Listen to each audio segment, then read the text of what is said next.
आज हम लोग समांतर श्रेणी पढ़ेंगे। Arithmetic progression. अर्थमेटिक प्रोग्रेशन होता क्या है? जैसे अगर मान लिया जाए कोई वस्तु है और जो वस्तु है वह एक पैटर्न में हो। पैटर्न का कहने का मतलब कि जो भी वस्तु हो या कोई अंक हो तो वह एक पैटर्न के रूप में सजा हुआ होता है। जैसे मधुमक्खी का छत्ता, मकई के जो बाल होता है उसमें दाने जो होते हैं वो, अन्य गिनित और बहुत सारे उदाहरण है, अनार के दाने, अंगूर, और जैसे कोई पहाड़ा, गिनती, ये सब क्या होते हैं? एक सजे हुए होते हैं। जैसे अगर सपोज डेट मान लिया जाए कोई पहाड़ा या टेबल, क्या हो? 1 है, 2 है, 3 है, 4 है, 5 है, 6, 7, 8, 9, 10, ये सब क्या है? एक सीरीज है, एक श्रेणी है। अब यदि इन श्रेणी में से किसी भी दो लगातार पद के बीच का अंतर यदि सभी जगह एक हो, तब इसे हम लोग कह सकते हैं कि यह समांतर श्रेणी में है। जैसे अगर मान लिया जाए 1 और 2 के बीच का अगर अंतर निकाला जाए तो आएगा 1। फिर यदि 2 और 3 के बीच का जो अंतर निकाला जाए वह भी आएगा 1। यानी दो लगातार पदों के बीच का यदि अंतर सभी जगह किसी भी मायने में यदि एक ही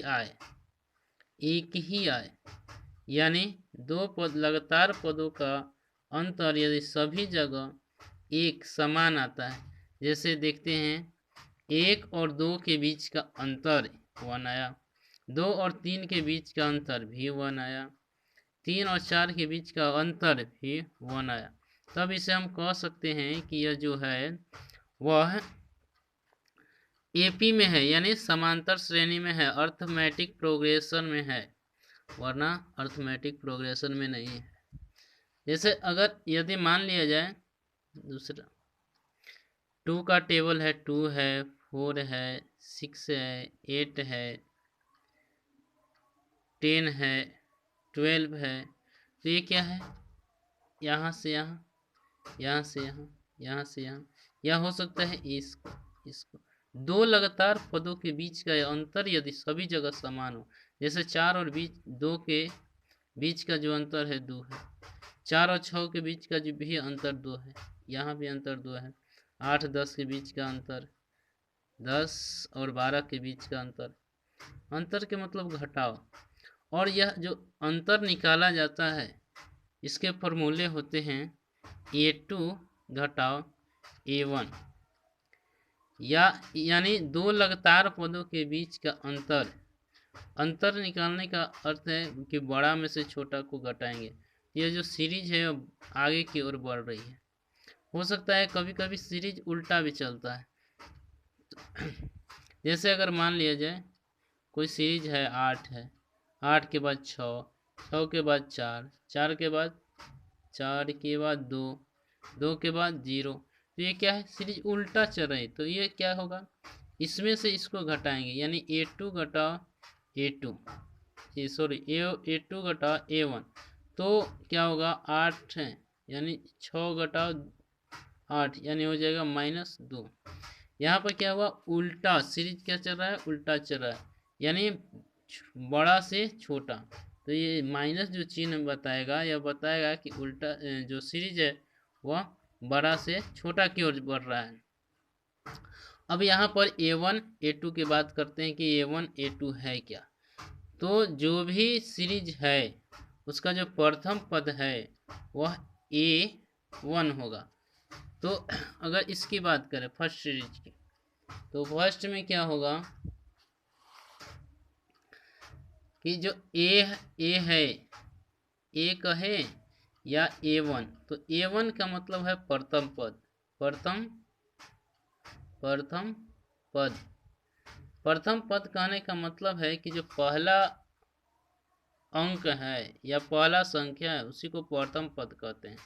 A2 कहने का मतलब है कि द्वितीय पद। A2 कहने का मतलब द्वितीय पद, द्वितीय पद। उसी प्रकार A3 कहने का मतलब तृतीय पद, तृतीय पद। और प्रथम पद क्या है? प्रथम पद 1 था तो 1 होगा, द्वितीय पद 2 था, तृतीय पद 3 था। तो also इसी प्रकार हम निकाल सकते हैं। इसमें देखते हैं कि प्रथम पद क्या होगा, 2 होगा, द्वितीय पद क्या होगा, 4 होगा, तृतीय पद क्या होगा, 6 होगा, चतुर्थ पद होगा 8 होगा, पंच पद या फिफ्थ पद 12, 6, छठा पद, पांचवा पद, चौथा पद, तृतीय पद। तो इस तरह जो पद होगा, यदि इसमें पूछ दिया जाए, इसमें पूछ दिया जाए कि A2 बताइए, A2 क्या हो, तो यानी A2 कहने का मतलब दूसरा पद पूछ रहा है। तो दूसरा पद क्या है, 4 है। प्रथम 2, द्वितीय 4, तो हो जाएगा 4। यदि पूछ दे कि छठा पद कौन है तो गिनेंगे 1 2 3 4 5 6, यानी हमारा जो छठा पद है वह हो जाएगा A6, हो जाएगा 12। अब क्या है कि जो अंतर होए सभी जगह क्या जाना चाहिए, सेम आना चाहिए। तो अभी हम कहेंगे कि अर्थमेटिक प्रोग्रेशन में है यानी समांतर श्रेणी में है। तो इसके लिए क्या होगा कि हम जो भी श्रेणी निकालेंगे यानी अंतर जो होता है, अंतर जो है, अंतर को हम लोग D से सूचित करते हैं, जिसे हम सार्व अंतर भी कहते हैं। सार्व अंतर या सर्वांतर भी कहते हैं, या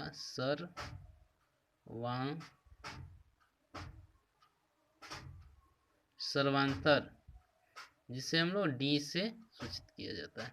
अब D निकालने का कई तरीका है, यानी D निकालने का कई तरीका हो सकता है। यदि हम D निकाल रहे हैं तो D कहीं से भी निकाल सकते हैं, बशर्ते 2 लगातार पद होने चाहिए।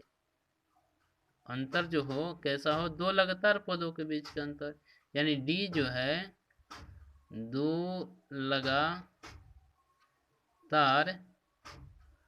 पदों के बीच का अंतर, यानी D बराबर हम लिख सकते हैं A2 घटा A1 या A3 घटा A2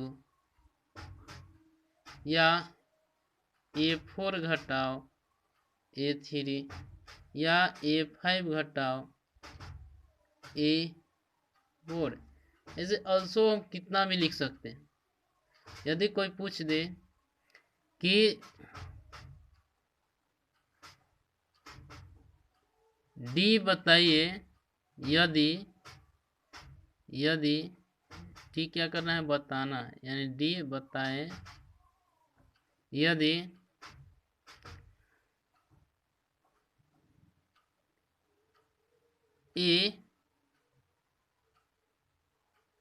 A 50, यानी जो 50वां पद है वह 60 है और A 51वां पद जो है वह 65 है। तो कहेगा कि D ज्ञात कीजिए, यानी सार्व अंतर बताएं। तो हम D बराबर लिख सकते हैं A51 घटाओ A50। अब A51 क्या हो गया, 65, और ये 50 60, तो 60 5, यानी बचेगा कितना, 5। तो अगर कोई भी सीरीज दिया हुआ हो, सीरीज कोई भी हो, तो यदि हमें पता करना है कि यह AP में है या नहीं है, तो सबसे पहले हम क्या करेंगे कि उस सीरीज का क्या करेंगे कि A1 निकालेंगे, A2 ज्ञात करेंगे, A3 ज्ञात करेंगे। एल्सो इसी प्रकार कितना तक सीरीज दिया हुआ है। तो जो समांतर श्रेणी होते हैं वो दो प्रकार के होते हैं। एक होता है परिमित, जो श्रेणी होता है समांतर श्रेणी दो प्रकार के होते हैं। समांतर श्रेणी दो प्रकार के होते हैं। एक पहला होता है परिमित होता है, परिमित और दूसरा होता है अपरिमित। परिमित अब आगे देखते हैं परिमित क्या होता है। परिमित जो श्रेणी होता है, परिमित श्रेणी, उसमें जो परिमित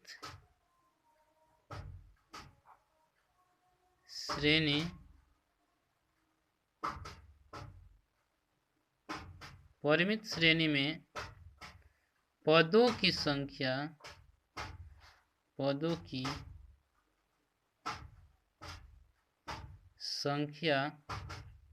निश्चित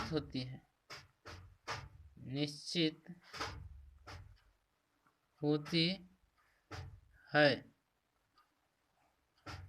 और अंतिम पद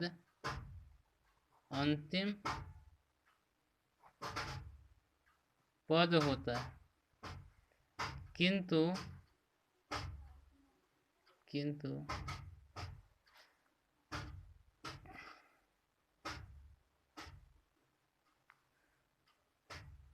अपरिमित श्रेणी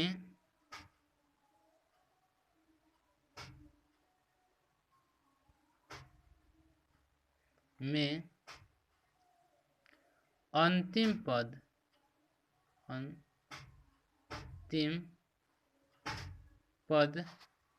नहीं होते हैं।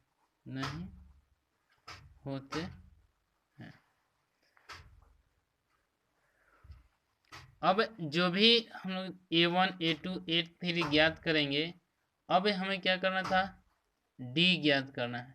तो D ज्ञात करने के लिए हमें A1 यानी दो लगातार पदों की आवश्यकता होती है। तो उसमें से क्या करते हैं कि पिछला जो पद होता है और अगला पद को घटा देते हैं, यानी A2 घटाओ A2 कर देते हैं। जिसे हम लोग सार्व अंतर कहते हैं। अब AP जानने के लिए, पूर्ण रूप से AP जानने के लिए हमें D की आवश्यकता होती है, जिसे सार्व अंतर कहते हैं। A की आवश्यकता होती है, A यानी प्रथम पद कहते हैं, और प्रथम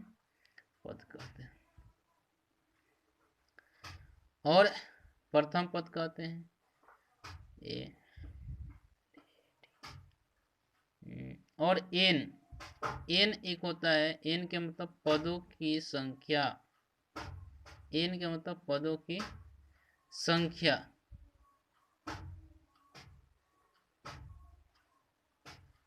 या N के मतलब कि किस पद की बात हो रही है, किस पद की बात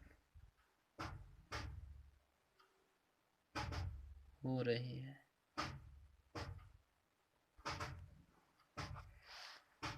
जैसे अगर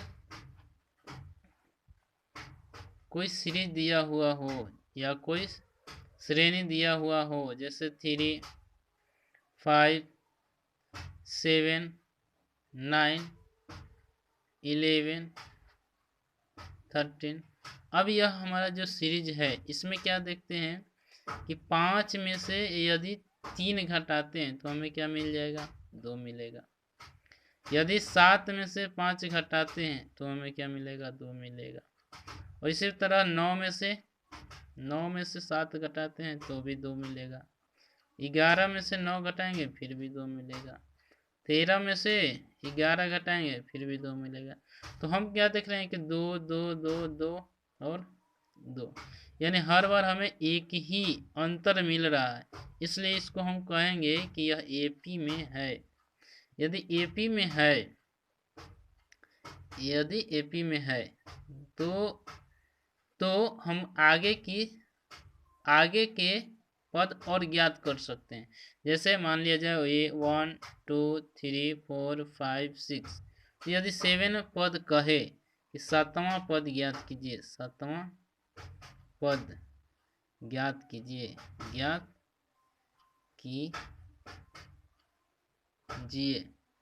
तो 7वां पद ज्ञात करने के लिए यानी हम कह सकते हैं कि जो एनवां पद है, अभी किस पद की बात करें तो 7वां, यानी एन या एनवां पद, तो एनवां पद को हम लोग एनवां पद को हम ए एन या टी एन से दर्शाते हैं।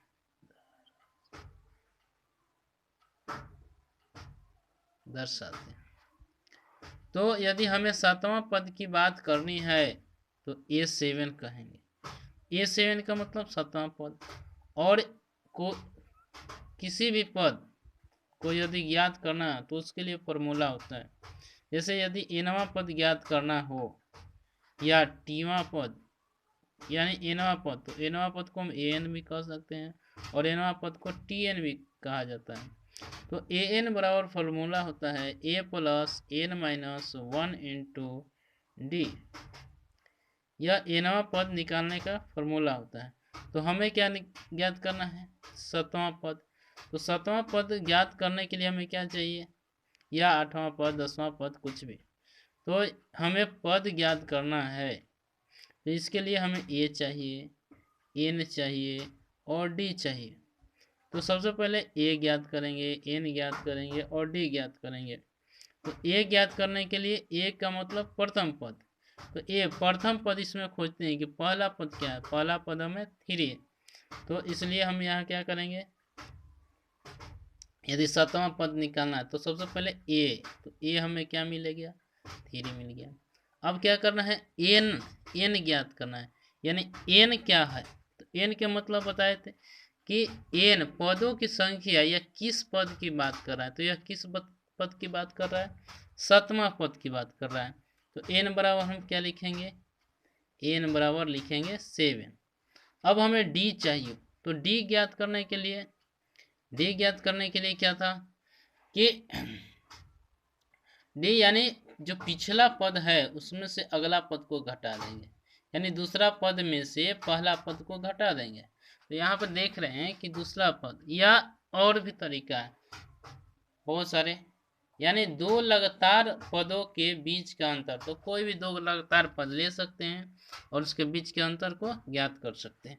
तो डी बराबर कोई भी पद, तो आपका मन करे A2 घटाओ A1 ले लीजिए, आपका मन करे A3 घटाओ A2, लेकिन लगातार होना चाहिए। अब क्या करते हैं? A2, तो A2 प्रथम, तो दूसरा, तो A2 हो गया 2, A2 बराबर 5 और A1 बराबर 3। अब इसको घटाएंगे क्या आएगा? 5 में से 3 गया 2, ये हमें मिल गया। अब हम क्या कर सकते हैं? आसानी से A7 यानी 7वां पद ज्ञात कर सकते हैं। तो A7 क्या होगा? फॉर्मूला क्या है हमारे पास? A plus N minus 1 into D. तो ए के प्लस एन बराबर मेरे पास 7 है माइनस 1 इंटू डी। तो क्या होगा? ए प्लस 7 में से 1 गया यानी 6, यानी 6D। तो हमें डायरेक्ट हम यह फॉर्मूला न याद करके a plus N minus 1 into d न याद करके हम ऐसे भी ज्ञात कर सकते हैं कि A7 बराबर ए प्लस 6D, ए प्लस 6D। तो ये क्या है? यहाँ यदि 7 है तो यहाँ 6 है, यानी यहाँ से यहाँ एक कम होगा। तो हम इस तरह से कितना भी बड़ा हो तो ज्ञात कर सकते हैं। तो A7 यानी ए प्लस 6D, यहाँ 7 यहाँ 6D। अब देखते हैं आगे। यदि ए हमें मालूम था कि 3 था, A3 था तो ए की जगह 3 लिखे, प्लस है तो प्लस लिखे, 6 है 6 लिखे। डी हमें क्या मालूम था, D2 मालूम था, तो यहाँ मल्टीप्लाई में 2, क्योंकि कोई चिन्ह नहीं है बीच में इसलिए गुना का चिन्ह।